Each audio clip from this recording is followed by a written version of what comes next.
Okay दीदी, सो हमने last जो बात की थी 1962 से लेकर के, दीदी इधर सुन रहे हैं। 1962 से हम बात कर रहे थे और मम्मा के बारे में भी बात की हमने कि कैसे मम्मा से भी आप मिले 10 दिन पहले उनके अफेक्ट होने से पहले, और मम्मा की शिक्षाओं के बारे में भी आपने बताया। और मम्मा के अव्यक्त होने के बाद यज्ञ में क्या चेंज आया, मतलब ओवरऑल कैसी फीलिंग्स रही आपकी? क्या यज्ञ में सभी की सोच, सभी का मतलब कुछ ऐसा बड़ा डिफरेंस आया हो? ये तो ज्ञान है हमारे पास, तो हम फील नहीं करते, लेकिन हर एक की प्रेजेंस, उसमें भी बहुत हर एक को फीलिंग्स होती हैं, रिलेशनशिप होता है, जो कुछ सीखते हैं। तो ऐसा नहीं कि हम लोग मिस नहीं करते, पर बाबा ने कुछ ऐसा चेंज कर दिया। बाबा ने कहा कि ब्रह्मा बाबा आपकी बड़ी माँ है। तो एकदम जो बाबा ने 3-4 दिन के अंदर ही बाबा ने कहा ब्रह्मा बाबा अभी आपकी बड़ी माँ है, तो जैसे हमारा कॉन्सेप्ट बदलने लग गया। तो मैंने ये देखा कि जब मामा अव्यक्त हुई तो उसके बाद दीदी मनमोहिनी, जो दिल्ली की हम सबकी इंचार्ज थी दिल्ली में, तो बाबा ने उनको निमंत्रण दिया कि आप आके आबू में रहो और यज्ञ का कारोबार आप संभालना। तो दीदी का भी बहुत ही बुद्धि एकदम प्रीत बुद्धि थी, निर्णय शक्ति बहुत थी, एकदम क्लियर श्रीमत देती थी। तो हम लोगों के शब्द ऐसे नहीं हो सकते कि हम मामा को बहुत मिस करते हैं। ये बाबा को पसंद नहीं आता था, क्योंकि बाबा सामने बैठे हैं ना। तो फिर बाबा ने जब कहा कि ब्रह्मा बाबा बड़ी माँ है, तो शिव बाबा और ब्रह्मा बाबा मिला के माता पिता भी हैं, फिर ब्रह्मा बाबा भी जैसे माता पिता हो गए ना। तो एक नए तरह का दृष्टिकोण हम लोगों का बनने लगा। अभी मामा के पास तो देखो बाबा खुद ही भेजता था, कोई भी प्रॉब्लम है, कन्फ्यूज़न है, मामा के पास जाओ, मामा के पास जाओ। तो मामा उनको प्रेम से बैठ के समझाती थी कि देखो तुम में इतने गुण हैं, थोड़ा ये भी अटेंशन दो। बहुत प्रेम से मम्मा समझाती थी सबको। तो उसके बाद फिर दीदी समझाती थी। तो दीदी जो थी ना, वो बहुत बचपन से बाबा के पास थी, बहुत डिसिप्लिन, श्रीमत, स्टडी में आगे आगे फ्रंट रो में बैठती थी, नोटबुक लेके बैठती थी, पॉइंट्स लिखेगी। फिर दिन को सभी दादियाँ बैठ के बाबा ने ये कहा, इसका क्या अर्थ है, बाबा ने ये क्यों कहा, हमेशा ज्ञान की चट। आजकल आपस में बैठते हैं तो परिस्थितियों की ज़्यादा बात करते हैं, और बाबा जो बात करते थे वो ज्ञान मंथन की बहुत बात करते थे। तो परिवर्तन मैं तो ऐसा ही समझती हूँ कि ज़रूर, अभी देखो उस समय की फीलिंग्स तो याद नहीं है, पर बातें ही कुछ याद हैं। और हम सभी का भी तो पार्ट बदलता रहता है ना। तो मैं भी 62 के बाद कॉलेज पूरा कर लिया, यूनिवर्सिटी। तो फिर बाबा कहने लगे इधर जाओ उधर जाओ, तो पहले दिल्ली के आसपास जाने लग गए, फिर उसके बाद थोड़ा और दूर, थोड़ा और दूर, इस तरह से ट्रैवल ज़्यादा शुरू हो गया। तो मैं तो यही कहूँगी कि देखो, जो अच्छी बात जिससे सीखी जाती है ना, उसकी याद भूलती नहीं है। जैसे एक बार दीदी ने कहा, अगर आप इतना भी कहो ना कि बाबा ने आज ये कहा, ये भी याद का चार्ट है। किसी बात से, किसी रेफरेंस से ही तो याद किया जाता है ना। तो वो जो रेफरेंस होता है, तो इसलिए अगर मुरली की पॉइंट बैठ के कहते हो आज बाबा ने ये कहा, आज बाबा ने ये भी बाबा की याद है, तो अच्छा लगता है।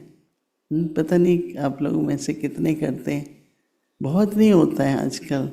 हाँ, बाबा ने क्या कहा, होता है, कम होना है, पहले जितना होता था ना उतना नहीं भी है। तो इसलिए क्या कहें। सो दीदी थोड़ा सा मैं ओवरऑल व्यू लूँगी अभी। जैसे आपकी यूनिवर्सिटी ख़त्म हो गई है और आप पूरी तरह से सेवा में लग गए हैं, और जैसे आप बता रहे थे कि अभी काफ़ी इधर उधर बाबा भेजते थे, तो आपने उससे आगे भी ये बताया था कि आपका पूरा लौकिक परिवार अलौकिक हो गया और जो लौकिक घर था वही सेंटर हो गया। तो वो लोकेशन कौन सी थी? दिल्ली में, साउथ दिल्ली में। साउथ दिल्ली? जो पहला बड़ा सेंटर खुला, पहला था विनय नहीं, नगर। आप जो लौकिक घर में हाँ, रहते थे एक वो? विनय नगर था, फिर लाजपत है। तो आपका फर्स्ट जहाँ लौकिक था वो कौन सा? विनय नगर। ओके, उसके बाद फिर? लाजपत नगर। तो वहाँ पर नया सेंटर खुला? बड़ा, बहुत बड़ा मकान, मतलब उस समय के हिसाब से बहुत रॉयल एरिया थी, बहुत बड़ा मकान था। तो एक पोर्शन में हम लोग रहते थे, लेकिन जो मेन सिटिंग रूम, हॉल वगैरह, वहाँ क्लासेस वगैरह चलती थी। तो कौन कौन रहता था उस सेंटर में? सभी? गीता दीदी, गोपाल दादाजी और शांति शांति और दीदी मैं। और आप। तो दादियाँ कोई नहीं रहती थी फिर आप लोगों के साथ? नहीं, आते रहते थे दादी। वो कौन सा साल होगा शायद अबाउट? जब दादी आती थी, नहीं, ये लाजपत नगर वाला सेंटर खुला मेरे ख्याल से 60 मम्मा थी तब, 63 था, 64 कुछ तो ऐसा। मम्मा भी आई थी वहाँ पर? मम्मा नहीं, उसके बाद आई मम्मा साउथ एक्सटेंशन। हाँ, मम्मा आई थी लाजपत नगर में, वहाँ पर ही मम्मा ने एक बहुत अच्छी शिक्षा दी। तो 300 के करीब लोग आए प्रोग्राम इनॉग्रेशन पर, जान पहचान, पड़ोसी, सब इस तरह के अच्छे लोग थे। तो बाद में सबको टोली दी मम्मा ने। तो हमने उस समय पर पिस्ते की टोली बनाई। पिस्ता समझते हैं ना? तो उस समय पिस्ता बहुत महंगा था, इतना छोटा सा 100 रुपये में, बहुत महंगा था। तो मम्मा ने सबको दी टोली। फिर मुझे रात को होता ही है ना कि बड़ों से छुट्टी लेने जाओ, तो रात को जाते थे मामा के पास। तो मैं गई, मम्मा ने कहा कि बच्ची अच्छा हो गया, सब बहुत अच्छा प्रबंध किया। टोली किसकी राय से ये टोली बनाई थी? तो मैंने कहा कि अब नाम क्यों लूँ? मैंने कहा बड़ों के राय से। तो बोला फिर बताया, मैंने कहा दीदी ने। सब लोग बोलने लगे रॉयल घर के हो आप लोग भी, फैमिली अच्छी है, ठीक से कुछ स्टोरी बनाओ। तो मम्मा ने कहा कि देखो, यज्ञ में जो कुछ भी हमें यूज़ करना है वो बहुत एक्सपेंसिव भी नहीं होना चाहिए। किसी को ये संकल्प नहीं आना चाहिए कि देखो ये लोग तो क्या, हम तो पिस्ते खा भी नहीं सकते, तो टोली भी बना के वो भी पब्लिक में बांट रहे। तो मम्मा ने कहा राय कोई भी दे, पर कर्म जो करता है ना, हिसाब उसका बनता है। जो राय देता है उसकी गलती नहीं है, लेकिन जो कर्म करता है ना, तो उसकी जिम्मेवारी फिर कर्म करने वाले का।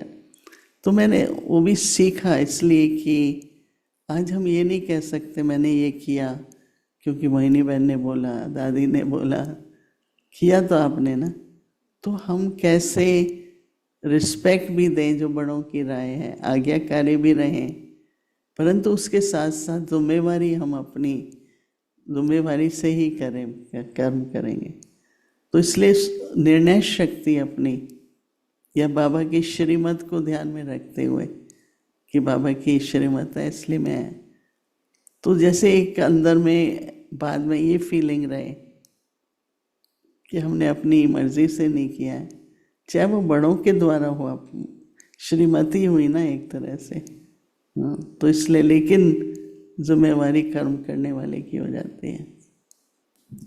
लेकिन बाबा ने एक बार ये भी कहा कि कुछ गलत होगा ना तो मैं ठीक कर दूंगा। नहीं, ये भी बाबा ने एक बार बोला है। तो कई बार ऐसा हो जाता है ना कि आप नहीं चाहते पर आप करना चाहिए, कर लेते हैं। तो अगर कुछ ऐसा होता है तो बाबा ठीक कर देते हैं। दीदी उस सेंटर में ब्रह्मा बाबा भी आए थे? सेंटर पर तो नहीं आए थे ब्रह्मा बाबा, मामा आई थी दो, मम्मा। हाँ, इनॉग्रेशन तो उसके बाद वाला सेंटर आप कह रहे हैं कि साउथ एक्सटेंशन। साउथ एक्सटेंशन, तो वो कौन सी साल में अबाउट? उसमें मामा आई थी तो 63 के आसपास। तो ये वो भी रेंटेड बहुत प्लेस ही था दीदी? बहुत अच्छा घर था। तो लाजपत नगर का भी रेंटेड प्लेस था या और सब रजौरी रेंटेड। उन दिनों में तो बाबा कहता था प्रॉपर्टी खरीदनी नहीं है, खरीदते ही नहीं थे। लेकिन क्या हुआ, संख्या बढ़ती गई और किराएदार उठो चेंज करो, आज ये करो, तो फिर बाबा ने परमिशन दी कि आप लोग खरीद सकते हो मकान। तो फिर रमेश भाई हमारे लॉयर अकाउंटेंट थे, तो रमेश भाई से राय लेकर के सब जैसे करते थे। साउथ हम लोग जब एक्सटेंशन साउथ वाला? एक्सटेंशन में थे तो रमेश भाई, उषा बहन और दादी प्रकाश मणि तब बॉम्बे में थी, तो बॉम्बे वालों के साथ ही ट्रैवल करते थे। तो साउथ वो लोग आए। एक्सटेंशन का हाँ, जो था वो रेंटेड प्लेस लिया, वहाँ बाबा आए थे? बाबा नहीं आए, बाबा मम्मा आए थे। अच्छा। मामा आई थी, जहाँ पर फिर हम लोग मामा से मिलने के लिए वीआईपीस को बुलाते थे। तो नहीं, एक डॉक्टर एल.एस. माथुर जिनका ग्रैंडसन वहाँ पर है अपना सैन फ्रांसिस्को में, आत्मा तो वो भाई। मामा से मिलने, आत्मा भाई, तो मामा से मिलने आए। तो मामा ने उनको झाड़ पर चक्कर पे सब कुछ समझाया, तो उसको इंटरेस्ट आ गई। हालांकि साइंटिस्ट था, मीटरोलॉजिकल डिपार्टमेंट का चीफ था, मतलब ये जो क्लाइमेट के बारे में बताते हैं ना। और तो वो और उनकी वाइफ फिर काफ़ी मधुबन भी आए ना दीदी? या बाद में फिर बाबा, तो उसको इंटरेस्ट हुई तो मामा तो चली गई। तो मामा ने मुझे कहा तुम इसको कोर्स कराओ। हमको कोर्स करने में 1.5 महीना लगा, क्योंकि वो एक एक लाइन के ऊपर, अच्छा ये कैसे, फिर जब उसकी बुद्धि में आएगा तब और आगे। जैसे आजकल तो 7 दिन, मतलब 7 दिन हो गए, 7 दिन का कोर्स हो गया, पर चाहे वो 7 दिन में वो पहले लेसन पर ही होगा, क्योंकि टाइम नहीं देते ना हम लोग।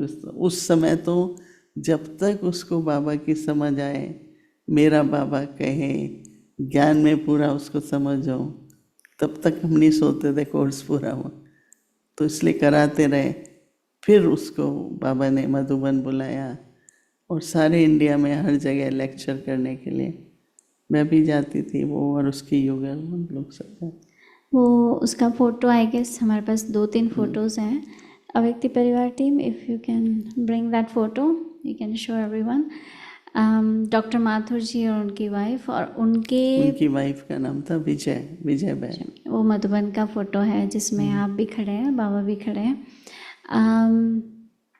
दीदी एक फ़ोटो है, वो मैं बाद में उसकी बात करती हूँ, अभी पहले वो फ़ोटो दिखाएं। दीदी आप कहते हैं कि काफ़ी, मतलब आप जाके भी समझाते थे वीआईपी को, जैसे आपने एक बार ये बात बताई थी कि किसको कोर्स कराने जाते थे आप सवेरे सवेरे, वो कौन से साल की बात है? नहीं तो बाबा दिल्ली में हैं, आबू में जब बहुत सर्दी होती थी ना, तो हम कोशिश करते थे कि बाबा इधर बॉम्बे आए या बाबा दिल्ली में आए। तो मोस्टली बाबा बॉम्बे, पर बॉम्बे में जगह मिलना बहुत मुश्किल होता था, कोई अपने घर बुलाए, फ्लैट वगैरह। तो दीदी मनमोहिनी ने मेरे से पूछा कि कोई है ऐसा। तो ये डॉक्टर माथुर थे ना, उनका ब्रिटिश टाइम का बंगलो था, उसमें बड़े बड़े लॉन्स होते हैं, बड़े बड़े बंगलो टाइप जैसे ना, आजकल तो इतना नहीं होता है। तो हमने पूछा डॉक्टर माथुर से कि बाबा आ सकते हैं? तो उन्होंने कहा मेरा घर बाबा के लिए ही है, हम तो कहीं भी मूव हो जाएंगे। तो उनका रूम था, मतलब जो बहुत बड़ा घर नहीं था, लॉन्स बड़े बड़े थे। तो फिर बाबा वहाँ पर आए, 21 दिन के लिए रहे बाबा। बहुत ही बाबा खुश हो 21 दिन के लिए? बहुत खुश हो तो गए। कौन सा साल होगा वो? 65 आई थिंक। मम्मा के अव्यक्त होने के बाद? बाद में? तो वो 21 दिन क्या करते थे बाबा? मुरली चलाते थे और बच्चों से मिलते थे? नहीं, मुरली चलाई जैसा नियम होता ही है। उसके बाद बाबा थोड़ा वॉक करते थे, फिर नाश्ता करते थे, फिर 11 बजे कोई मिलने आया, पत्र व्यवहार भी चलता था। फिर उसके बाद 1-1:30 बजे बाबा लंच करते थे, थोड़ा विश्राम करके फिर 5 बजे से बाबा मिलना शुरू कर, और रात्रि क्लास होती थी, फिर बाबा विश्राम करते थे। तो वो तभी 21 तब 10-11 की तो बात ही नहीं थी, 9 बजे सब पूरा हो जाता था। तो 21 दिन आप टोटली बाबा के साथ ही थे? कहाँ जाएंगे, कहाँ बाबा जाएंगे? हमारे घर में था, जी। तो रात दिन दोनों तरह से था। रिस्पॉन्सिबिलिटी भी होती है, बाबा है तो तो उन बाबा दिनों के में खाने का, बाबा के रहने का, फिर इतने लोग आते थे, उनकी टोली का प्रबंध, बहुत कुछ आप है। भी कुछ बनाते होंगे ना बाबा के लिए? बनाते थे, क्योंकि बाबा के लिए तो लच्छू दादी वो दोपहर साथ में ही आते थे वो, लच्छू हाँ, दादी? वो मुकर्रर थे, क्योंकि बाबा के लिए सॉल्ट, शुगर, थोड़ा सॉफ्ट, एज बड़ी थी, तो बाबा के लिए तो अलग से ही खाना बनता था। और ईशू दादी भी आते थे उनके साथ? ईशू दादी एंड लच्छू दादी दीदी मनमोहिनी, ईशु दादी, लच्छू दादी, तीनों? हाँ, और भी मतलब ऐसे तो होते थे, लेकिन दीदी ब्रह्मा बाबा के जो लौकिक जो युगल थे, यशोदा माता जी, अम, वो उनके बारे में आप क्या मतलब कहाँ थे, कैसे जानते थे आप उनको? पहले तो मैंने पहले पहले उनको रजौरी गार्डन सेंटर पर बाबा आए हुए थे, तो वो बाहर बैठी थी। नहीं, पहले तो क्या होता था, खुले स्थान पर सब्जियां कटती थी, नहीं, सारा किचन होता था साथ में, तो वो वहाँ बैठी हुई होती थी, हेलो कहेंगे, बात करके ऐसे करती। बहुत स्वीट थी, रिस्पेक्टफुल थी, और सबसे बड़ी बात कि वो बाबा को बाबा ही कहते थे। तुमको बाबा ने बुलाया, जाओ, तुमको बाबा ने ही कहा, तो बहुत रिस्पेक्ट देते थे। पर उसके बाद वो बहुत समय, मतलब फिर वो बॉम्बे में, बाबा ने उनकी तबीयत के कारण, तो बॉम्बे में बाबा का बड़ा लड़का था, उसके पास भेज दिया बाबा ने कि वहाँ रहो। पर बाबा देखभाल करते रहते थे। जब ज़्यादा तबीयत खराब हुई तो निर्मल शांता दादी को बाबा ने कहा, तुम जाओ, तुम माँ की सेवा करो जाकर। तो बाबा कोई सेवा के लिए, कभी पेरेंट्स को अगर ज़रूरत है तो सेवा करो, सिर्फ अटैचमेंट नहीं होनी चाहिए। दीदी जब हम बहुत बड़ी हस्ती को जानते हैं कि वो ब्रह्मा बाबा कौन है, क्या है, और फिर बाद में हमको पता चलता है उनकी हिस्ट्री के बारे में, जैसे हम लोग भी आए ज्ञान में, तो सबसे पहला बहुत अट्रैक्शन वाला पार्ट था उनकी पूरी यज्ञ की हिस्ट्री पढ़ना, जानना, ब्रह्मा बाबा को, उनके फैमिली को। अच्छा, मैं पहली बार जब गई थी निर्मल शांता दादी से मिलने, तो ये जान के ही बहुत खुशी हो रही थी कि वो उनकी बेटी है। तो जब आप आए और आपने सब ब्रह्मा बाबा के जितने भी साकार लौकिक में जितने भी रिलेटिव्स हैं उन सब से आप मिले, तो मतलब आपको कैसे लगा, जैसे कि कोई कैसी क्योंकि अभी तो संसार ही बदल गया था ना, शिव बाबा, ब्रह्मा बाबा, ब्राह्मण परिवार, संसार ही दूसरा हो गया, कोई बाहर से इतना कनेक्शन लगता ही नहीं था, तो तो आप इसलिए निर्मल शांता दादी से मिले पहली बार, या उनकी मतलब जो भी लौकिक में उनकी जो बहू ब्रिज, क्या नाम था, ब्रिजेंद्र ब्रिजेंद्र दादी जी, तो कैसे आपको बताया होगा ना किसी ने कि ये ब्रह्मा बाबा की ये है, या सिर्फ इस तरह बताया से? नहीं, लेकिन ब्रिजेंद्रा दादी रहती थी, जो उनकी बड़ी बहू थी, वो दादर का सयान, दादर बॉम्बे में है, जो बॉम्बे को जानते हैं, साइन और दादर बोलते थे स्टेशन, तो उस सेंटर पर वो रहती थी। तो आजकल जो संतोष दीदी है ना, वो उनको सहयोगी थी उनकी, हाँ, साथ में रहती थी, खाना बनाती थी, तो उसके अंदर बहुत, तो क्या था कि बहुत ही, बहुत रॉयल थी, ऐसे देखने में भी, वॉक भी करेंगे, खाना भी ऐसे थोड़ा सा खा लेते हैं। तो बहुत बहुत रॉयल थी ब्रिजेंद्र दादी। और उसकी तो आप लोगों ने कई आदिदेव में कहानियाँ सुनी है कि जब शुरू शुरू में ब्रह्मा बाबा को शिव बाबा का साक्षात्कार हुआ तो उनको भी रात को ऐसे तो उन्होंने चैलेंज किया कि क्या पता ये भगवान है, क्या पता ये शिव है या कोई भी है। तो उनको साक्षात्कार होता था कि ऐसे लाइट कमरे में आती है, फिर ब्रह्मा बाबा में जाती है, फिर थोड़ी देर के बाद दूसरे तरफ से लाइट निकल जाती है। ये सब साक्षात्कार। फिर वो प्रश्न बहुत पूछती थी क्योंकि ब्रह्मा बाबा में जब चेंज आई ना तो उनकी सारी फैमिली को भी तो थोड़ा सा कि अब ये सब क्या हो रहा है, हमारा क्या होगा, सब बच्चों के मन में ये होता था। तो ब्रिजेंद्र दादी बहुत क्लोज थी बाबा के, तो वो ये सब प्रश्न पूछती रहती थी। मेरे ख्याल से आदिदेव में या कहीं है सब थोड़ी कहानी है। प्रश्न किससे पूछते थे? ब्रिजेंद्र दादी प्रश्न किससे पूछते थे? मतलब ऐसे कहती थी कि ये जो लाइट है उससे कहती थी तुम कौन हो, तुम कहाँ जाते हो, कहाँ से आते हो। तो आवाज़ तो नहीं सुनाई पड़ती थी पर दिखाई पड़ता था कि कैसे वो अंदर गई, फिर लाइट गई, लाइट वापस आई, ब्रह्मा बाबा में आई। वो साक्षात्कार की तरह होता था। दादी को दिखता था जब शिव बाबा आते थे, सिर्फ पहली बार नहीं लेकिन जब भी आते थे। नहीं, जब वो क्वेश्चन पूछती थी तो देखती थी कमरे में जैसे लाइट आई, शिव बाबा ब्रह्मा बाबा में गई, फिर थोड़ी देर के बाद वापस। मतलब कोई भी बाबा के सामने आके प्रश्न पूछते थे तो ये देखती थी। ब्रिजेंद्र दादी काफ़ी क्वेश्चन पूछते थे। ब्रिजेंद्र दादी ब्रह्मा बाबा से क्वेश्चन पूछते थे, शिव बाबा से प्रश्न पूछते थे। इसलिए बहुत आंसर नहीं मिलता था, पर साक्षात्कार जैसे आया बाबा, शिव बाबा, लाइट देखी उसने कमरे में, फिर देखा ब्रह्मा बाबा में लाइट ऊपर प्रवेश हुई, फिर थोड़ी देर के बाद देखा कि फिर चली गई। तो इस तरह से तो आपने ये उनको करते हुए देखा है?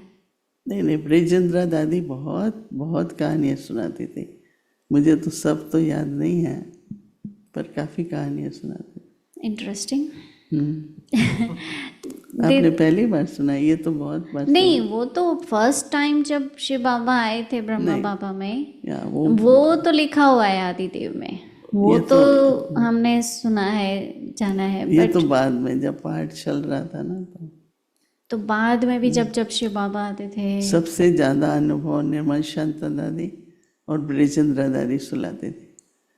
निर्मल शांता दादी भी कि बाबा उनके घर गया, जब उनको बाबा के अंदर प्रवेशता हुई, परिवर्तन आने लग गया। तो बाबा ज्वेलर था, तो बेटी के पास जाता था तो क्या ले जाएंगे, ज्वेलरी ले जाएंगे। तो ज्ञान के बाद जब बाबा गया तो कुछ भी नहीं लेके गया, तो वो तो ज्ञान रतन उसको मिल गए थे। तो थोड़े हैरान हुए सब कि बेटी के लिए कुछ नहीं लेके आया, नहीं तो बाप तो लाता है ना। तो बाबा ने ज्ञान सुनाना शुरू किया, ज्ञान रतन है उसके बारे में। तो एकदम चेंज देखी ना, तो थोड़ा सा क्वेश्चन तो उठता है कि क्या हो गया, क्या अनुभव है उनका।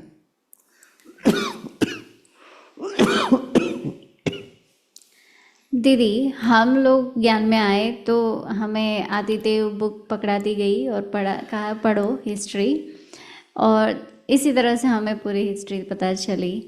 तो आप लोगों के टाइम तो वो बुक बनी नहीं थी, तो आप लोगों को सारी हिस्ट्री कौन बैठ के सुनाते थे ना, दादियाँ सुनाते थे। दादी जानकी भी नहीं यहाँ आती है तो बहुत कहानियाँ सुनाती है। तो कहती है कि कौन और सुनाएगा आप लोगों को, मैं सुना देती हूँ, कल नहीं भी पता लगेगा, क्योंकि उनका तो फर्स्ट स्टैंड था ना, हर एक चीज़ को देखना। वो दादी हर बार बैठेगी ना तो कहानी की तरह सुनाती। और दीदी, आपने ये भी कहा था कि जो मधुबन वाले मोहिनी दीदी है उन्होंने कोर्स आपको आधे घंटे में करा दिया।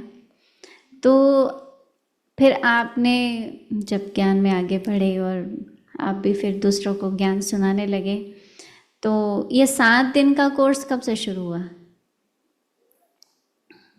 काफ़ी बाद में। देखो पहले तो ये संस्था भी नहीं थी, उमंडली कहते थे। आपके दिनों में ओम मंडली कहते थे? मतलब जब आए ये लोग पाकिस्तान से इंडिया में, बाद में जब देखो अपनी एग्जिस्टेंस है लोग, तो ब्रह्मा कुमारी ईश्वरीय विश्वविद्यालय ऐसे चला। वो कब हुआ दीदी? मेरे ख्याल से 60s में ही हुआ, 50s में नहीं तो था। आप जब सेंटर पर रहने लगे तो सेंटर पर क्या बोर्ड लगाते थे? ब्रह्मा कुमार, ब्रह्मा कुमारी ईश्वरीय विश्वविद्यालय। प्रजापिता। हाँ, लेकिन फिर कहीं ब्रह्मा कुमार निकाल दिया, पता नहीं क्यों निकाला। फिर बाद में हो गया ब्रह्मा कुमारी ईश्वरीय विश्वविद्यालय। तो लोगों के मन में ये हुआ, नहीं तो लोगों के मन में ऐसा हो गया कि माताओं की संस्था है। अभी भी आप कहेंगे ना लोग, अच्छा भाई लोग भी आते हैं आपके पास, हमने कहा फैमिली आती है, फिर नाम तो ब्रह्मा कुमारी संस्था है। तो ये कैसे हुआ, कब हुआ, पता नहीं चला? नहीं, पहले जब मैं आई तो बोर्ड पर लिखा होता था ब्रह्मा कुमार, ब्रह्मा कुमारी ईश्वरीय विश्वविद्यालय। फिर मेरे को लगता है बोर्ड बहुत बड़ा होता होगा यार, क्योंकि लंबा नाम हो जाता है ना। अच्छा है ब्रह्मा कुमारी का नहीं निकाल दिया। ऐड करें या ब्रैकेट में लगा देना कि ब्रह्मा, नहीं क्योंकि बहुत लोग ऐसे समझते हैं, क्योंकि कुमारी का मतलब है नेराएं, तो ये संस्था है ही बहनों की। तो क्या भाई भी जाते हैं आपके पास? अभी तक भी लोग पूछते हैं कि ब्रह्मा कुमारी तो दीदी आप ये 7 दिन का कोर्स कराना, ये पिक्चर्स यही वाले होते थे 7 दिन के, आप कैसे समझाते थे? देखो बाबा तो कहता था कि 2 पिक्चर ही फेमस है। बाबा कहता था जिसने झार और गोला, शिव बाबा ब्रह्मा, जिसने रचता रचना को समझ लिया तो पूरा ज्ञान समझ लिया, तो इस तरह से ही समझाते थे। रचता बाबा, फिर उसकी रचना, देवी देवताएं, सूक्ष्म वतन, ये सब। दीदी आप मुरली जब सुनते थे तो आप किस तरह से उसको नोट करते थे? आपकी स्टडी कैसी थी, मतलब आपकी गॉडली स्टूडेंट लाइफ में आप कैसे थे? थोड़ा दोनों तरह से सुनते थे। बाबा के टाइम पर हम नोट्स नहीं लेते थे सामने बैठ के, क्योंकि बाबा से दृष्टि लेनी है ना, तो बाबा पसंद नहीं करता था कि हम नीचे। बाद में ब्रह्मा बाबा, मतलब जब शिव बाबा का नहीं था, तो बाद में हम लोग नोट्स लेने लग गए कि ये पॉइंट, ये पॉइंट। लेकिन बाबा देखता था और हम लोगों को, मतलब बुद्धि ऐसी थी, अच्छा लगता था, सारी समरी, सारे मुख्य पॉइंट्स सब याद रहते थे बहुत अच्छी तरह से। क्योंकि बाबा बुला लेता था, बच्ची आओ सामने बैठ के सुनाओ, 5 मिनट में सब कुछ सुनाओ। तो फिर बुद्धि कैच करते थे। और अभी भी थोड़ा ध्यान रखते हैं इस तरह से कि आज मेन टॉपिक क्या है। और ऐसे भी आप देखेंगे ना, 1-2 पॉइंट याद आए तो सारा ही याद आ जाता है। इसके बाद बाबा ने ये कहा, फिर ये कहा। इसलिए 2 बातें हैं, एक धारणा और एक ग्रहण करना। तो बुद्धि जितना ग्रहण करती है ना, उतना धारणा हो जाती है। अगर आपकी बुद्धि नहीं ग्रहण कर पा रही है, ग्रहण करने का मतलब समझना, बुद्धि पहले समझे बात को तो प्रैक्टिकल में कर सकते हैं। उसको कहते हैं बुद्धि ग्रहण करे और जीवन में धारणा हो। दीदी आप, ये हमारे जितने भी बड़ी दादियाँ हैं और सीनियर भाई हैं, सो उन लोगों के बारे में आप सुनाइए कि आप पहली बार उनसे, जैसे कि निर्भय भाई से आप कब पहली बार मिले, जगदीश भाई से आप कब पहली बार मिले, अगर आपको कुछ खास पहली बार कैसी मुलाकात हुई, बाबा ने इंट्रोड्यूस कराया? नहीं, जगदीश भाई तो दिल्ली में थे, तो जब हम ज्ञान में आए तो थोड़े ही सेंटर थे, आपस में मिलना होता था। निर्भय भाई बॉम्बे में रहते थे, तो एक बार बहुत बड़ा प्रोग्राम था तो निर्भय भाई आए, तो मेरी और निर्भय भाई की ड्यूटी लगी थी कुछ प्रोग्राम्स करने की। तो 1 महीना निर्भर भाई रहे, तो काफ़ी आपस में एक दूसरे के लिए समान।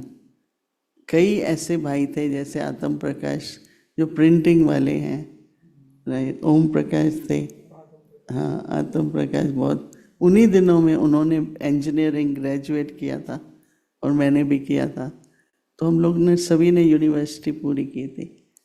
परंतु इतना एक रूहानी संबंध क्या होता है, फिर बाबा ने ये सिखाया जब आत्म प्रकाश के यहाँ थोड़े से पिक्चर्स बने, चकगोला ये वो, बाबा ने कहा तो बहुत अच्छा है, इस पे तो समझाना बहुत अच्छा है। तो ऐसे कह के फिर उन्होंने प्रिंट कराना शुरू किया, सेंटर्स खुलते हैं तो लगने चाहिए।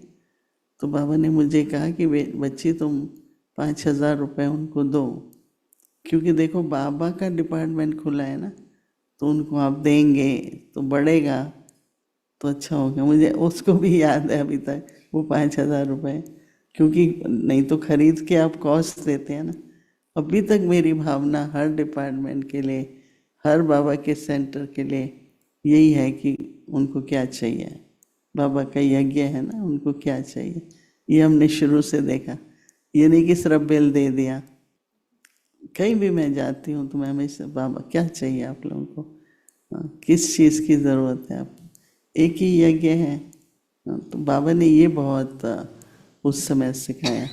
तो आत्म प्रकाश को भी अभी मैं जाती हूँ ना, मतलब फ्रेंड हमारी एक ही आयु है, पर एक जैसे कि ना मित्रता की भावना कि आपका डिपार्टमेंट्स के लिए ये भावना है, तो अभी भी जाते हैं तो अच्छा लगता है। नहीं, पिछली बार हम गए थे तो उनकी प्रिंटिंग प्रेस में पीसफुल एज में एक बार डायरीज छपाई, तो हमने कहा भाई ये पैसे ले लो, कहते हैं आपसे कैसे पैसे लेंगे, आप तो तो ऐसे करके जैसे अच्छा, बहुत अच्छा रिलेशनशिप रहा।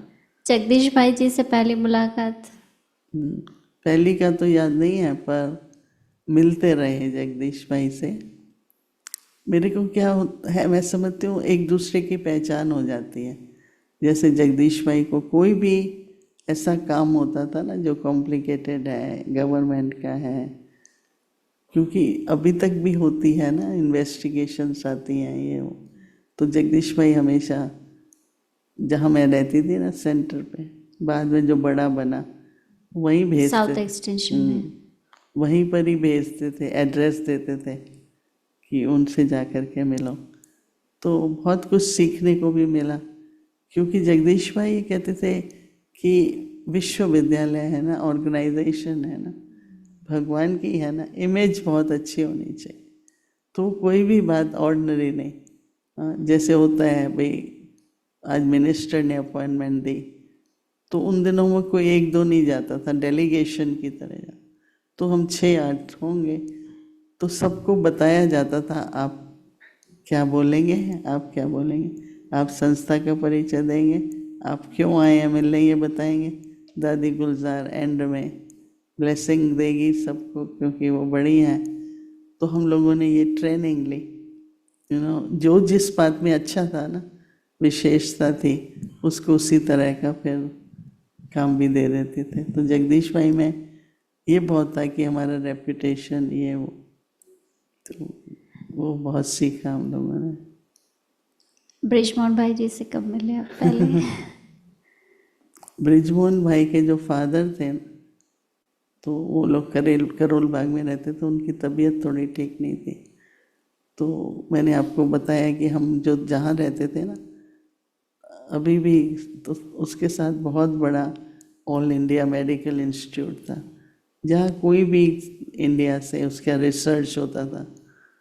तो उनकी तबीयत खराब थी और हमारा सेंटर पास में था, तो उन्होंने रिक्वेस्ट की कि अगर हम खाना दे सकें उनको, तो हमने कहा ठीक है। तो ब्रिजमोहन भाई भी आते थे फादर के साथ, और ऐसे करके फैमिली की तरह संपर्क हुआ। फिर तो उनके पास भी सेंटर था, हम भी रहे जा कर के। सब पहले तो सेंटर घरों में ही होते थे ना, इतना किराया कहाँ से आए, तो उनके भी घर में, जैसे करोल बाग में आधे साइड में उनका अच्छा मकान था, आधे साइड में सेंटर चलता था। तो हम भी जाते थे, कई बार रहे भी वहाँ पर। तो बृजमन भाई उन दिनों में नई जॉब के लिए पंजाब गए। पंजाब में एक बहुत बड़ा डैम बन रहा था, उसका नाम था नांगल, बाखरा नांगल।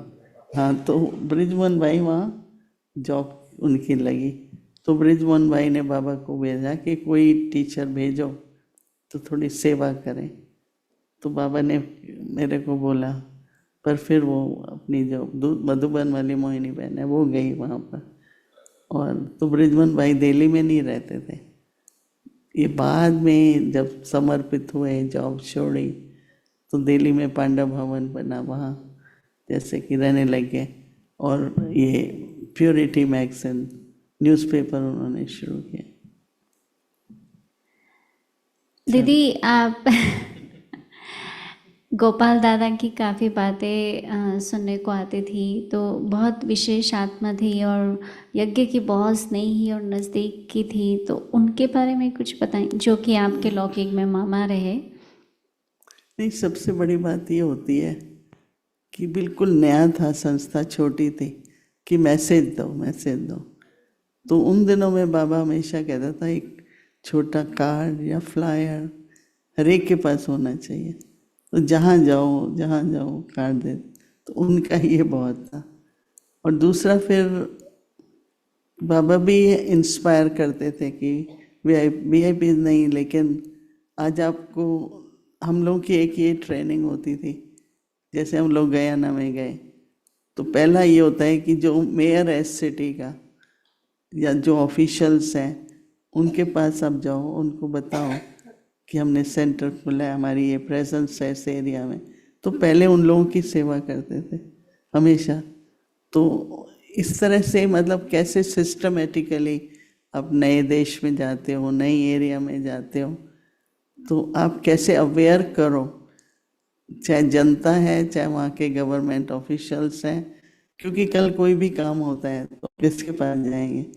तो अगर पहचान होती है ना, अभी तक भी हमारे ये जो सेनेटर्स होते हैं एरिया के, ये वो तो सेवा करते हैं उनकी। और टाइम पर कोई डिफ़िकल्टी आती है तो आप फ़ोन करो, वो लोग कुछ भी कर देते हैं आपके लिए, कुछ भी। हमारे पास एक थोड़ी कॉम्प्लिकेशन थी, अच्छा बोलो क्या क्या करना है, कैसे करना है, सिर्फ एक राखी बांधने जाते हैं उनके पास, या ज़्यादा से ज़्यादा एक और विज़िट करते हैं। तो हमारे पास चंद अंजनी बहन जो आसपास ऐसे हैं उनके पास जाती है, तो फिर उनको फ़ोन करो ना आप। कोई भी डिफ़िकल्ट कभी यज्ञ के लिए होता ही है, कोई बात आए तो वो लोग बहुत हेल्प करते तो गोपाल दादा को ऐसे नहीं तो सेवा- उनका जो, क्योंकि वो फॉरेन अफेयर्स में थे, तो सब एम्बेसीज से जब मैं पहली बार फॉरेन में आई तो वो फ़ोन कर देते थे कि मेरी सिस्टर आ रही है, वो ये करती है। तो जैसे लंदन में आए, फिर स्कॉटलैंड गए, आयरलैंड गए, तो वो लोग रिसीव करते हैं, आपको रहने को देते हैं। सबसे बड़ी प्रॉब्लम तो उनको ये बता देते थे कि वो खाती नहीं है कुछ भी आपके, मतलब जैसे उनको पहले से ही पता हो कि दीदी ये तो बात की बात है ना, जब फॉरेन की ये सेवा 70s की है। दीदी आपने मोटर चलाना कब सीखा? मेरे ख्याल से 67 में। अच्छा, मम्मा के वक्त होने के बाद? और 69 में तो फिर मैं बाहर ही आ गई, मतलब इंडिया में थोड़ा रहना होता था, मोस्टली बाहर रहते थे। 64 में के बाद तो ऑलमोस्ट बाहर थे। 50 साल हो गए मुझे 64 इस नहीं, साल में। 74 दीदी, 64 नहीं। 70। हाँ दीदी, आप फिर पहली उसके बार, बाद तो 50 साल आज हो गए हाँ अभी वहाँ तक बाहर। पहुँचे नहीं है दीदी, अभी थोड़ा 60s में रहना चाहते हैं। अच्छा। दीदी आप पहली बार प्रकाश मणि दादी जी से कब मिले? हमारे पास रमेश भाई, उषा बहन, तो वो दोनों की तो बड़ी अच्छी कहानी है। वो लोग जो है ना, अपना कौन है जो गीता का बहुत वो करते हैं, हाँ नहीं राधा स्वामी नहीं, पांडुरंग शास्त्री के पास दोनों जाते थे, कुमार और कुमारी थे। उसने शादी कराई वो उनकी माँ, रमेश भाई की माँ सबसे पहली माता थी बॉम्बे में। तो वो ज्ञान, तो वो इनको भी कोशिश करते हैं ना। उनकी तो काफ़ी लंबी नहीं, मैं एक्चुअली एक मिनट हिस्ट्री है। बताती या हूँ। प्रकाश मणि दादी का कनेक्शन है। तो उसके बाद वो दोनों, फिर बाबा ने बुलाया उनको अपने पास, शादी करके जैसे माने का चलो, जैसे महात्मा करके जाते हैं।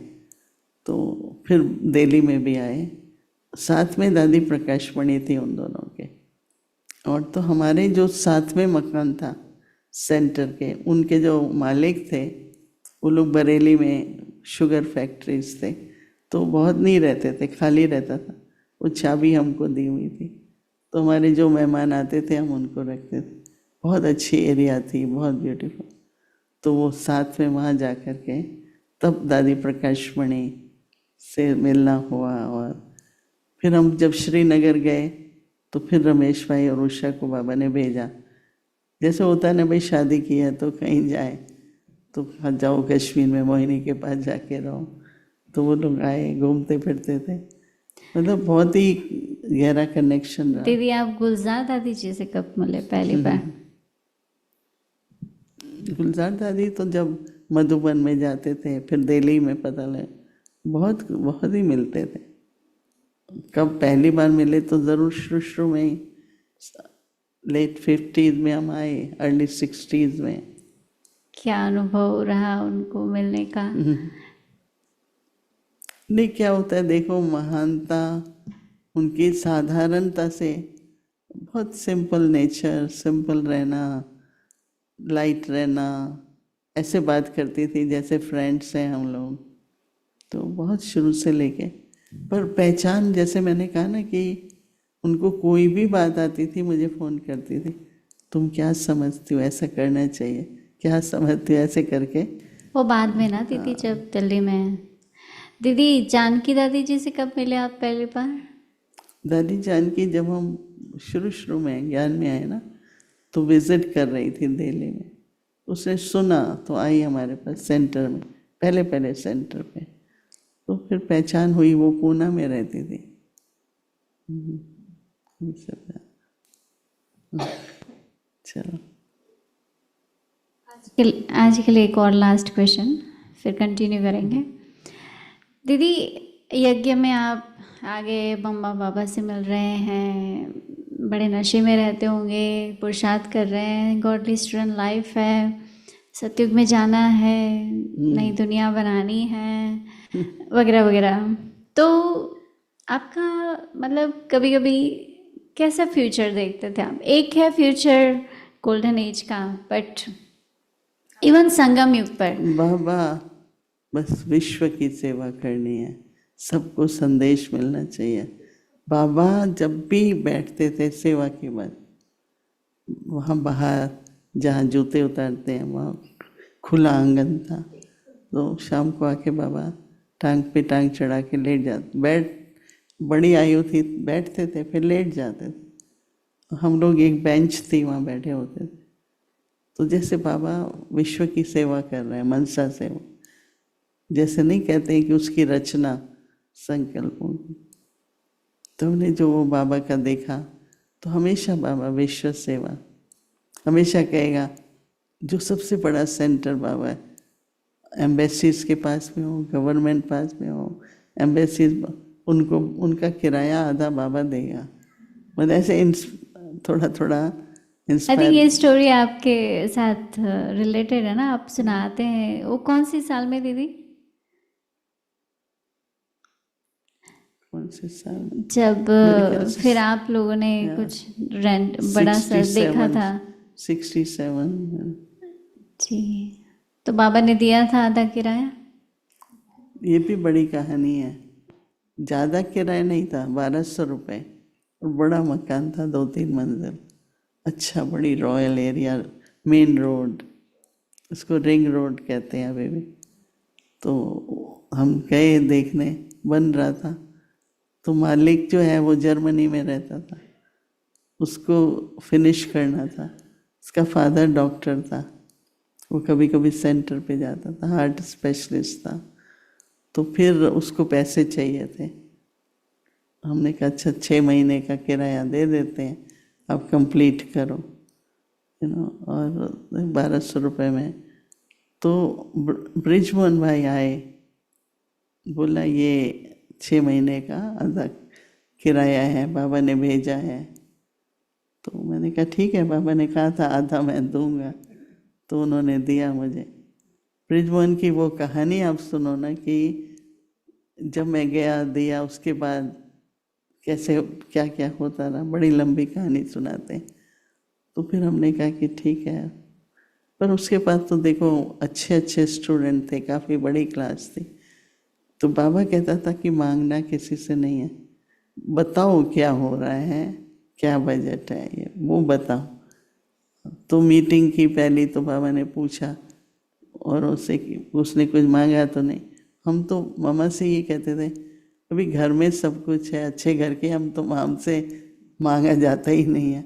तो मामा ने कहा ये मांगना नहीं है, जब आप समझाएंगे तो उनका भाग्य बनेगा ना, अगर आप बताएंगे नहीं तो उनका भाग्य कैसे बनेगा। तो हम ऐसे बताते थे कि हाँ, जैसे कि उनका भाग्य बने।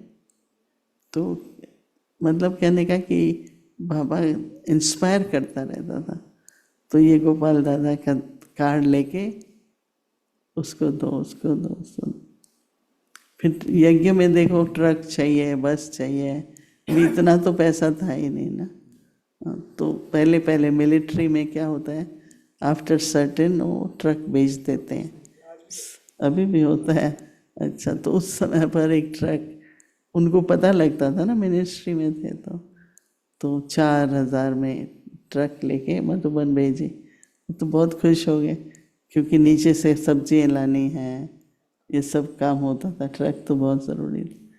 तो ऐसे यज्ञ के लिए जैसे करते रहे, और उनका ही गोपाल दादा के ही सारे कॉन्टेक्ट्स है ना, तो उनको सारे यज्ञ में दादा ही कहते थे सभी, दादा को बुलाओ, दादा को। हालांकि यंग थे वो, ये नहीं कि ओल्ड थे। दीदी वो मोटर का क्वेश्चन अधूरा रह गया, वो बाबा के सेंटर की मोटर थी? नहीं, किसी ने दी, जैसे यहाँ भी सेंटर पे दे देते तो हैं। आपने कैसे चलाना सीखा? स्कूल में जाके? दोनों तरह से, कुछ घर वालों से और कुछ बाहर से लेसन करने पड़ते हैं। फिर आप मोटर चला के सेवा के लिए जाते थे? अकेले तो नहीं जाते थे, हमेशा कोई ना कोई होता था साथ में। अच्छा लगता था ना? बहुत नहीं चलाई, क्योंकि फिर फॉरेन में आ गए ना, तो यहाँ तो अभी गयाना वगैरह में तो। दीदी बाइसिकल चलाते थे आप? हाँ, बाइसिकल? यहाँ वो तो स्कूल बाइकल उसी से जाते हैं ना, स्कूल कैसे जाएंगे। उन दिनों में थोड़ी स्कूल बसें हुआ करती थी, या कोई छोड़ने जाएगा या आप खुद जाएंगे। तो हम लोग 2-3 थे सब। उस समय में तो वो 2 व्हीलर वाला वो नहीं होता होगा ना, बस cycle, scooter, scooter something? Scooter नहीं चलाया, वो तो भाई लोग चलाते। उन दिनों में इतना नहीं था स्कूटर वगैरह। फिर बाद में देखो ना, 3 व्हीलर थे, तो 2-4 फैमिलीज मिलके भाई बच्चों को ले जाओ। दीदी आप लोगों के वो समय को हम लोग तो ब्लैक एंड वाइट में ही देखते हैं, मतलब फोटोज भी ब्लैक एंड वाइट होते हैं, सब कुछ ब्लैक एंड वाइट होता है, पर डेफिनेटली उस समय ब्लैक एंड वाइट तो नहीं था, सब कुछ रंगीन ही होगा, राइट?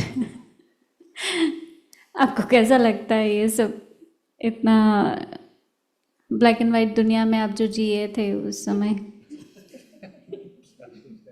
सब नॉर्मल ही लगता है, ये तो आप कंपैरिजन करो तो और बात है, नहीं तो जो जिस समय है वो नॉर्मल लगता है ना।